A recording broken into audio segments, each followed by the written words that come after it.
వెన్నుపోటుకు రెండేళ్లు పేరుతో ఏపీలో నేటి నుంచి వైసీపీ నిరసనలు చేపట్టనుంది.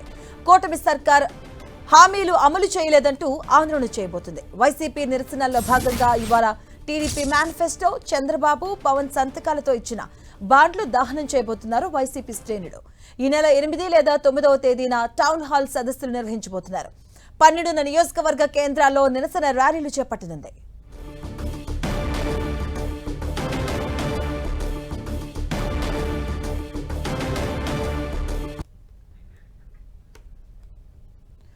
వెన్నుపోటు రెండేళ్లు పేరుతో ఏపీలో నేటి నుంచి వైసీపీ నిరసనలు చేపట్టబోతుంది. కూటమి సర్కార్ ఇచ్చినటువంటి హామీలు అమలు చేయలేదంటూ కూడాను ఆందోళనకు దిగబోతుంది వైసీపీ నిరసనల్లో భాగంగా ఇవాళ టీడీపీ మేనిఫెస్టో, అలాగే చంద్రబాబు, పవన్ కళ్యాణ్ సంతకాలతో ఇచ్చినటువంటి బాండ్లను దహనం చేయబోతున్నారు వైసీపీ శ్రేణులు. అలాగే ఈ నెల 8 లేదా 9వ తేదీన టౌన్ హాల్లో సదస్సులు నిర్వహించబోతున్నారు. అలాగే 12వ తేదీన నియోజకవర్గ కేంద్రాల్లో నిరసన ర్యాలీలు చేపట్టబోతుంది వైసీపీ శ్రేణులు.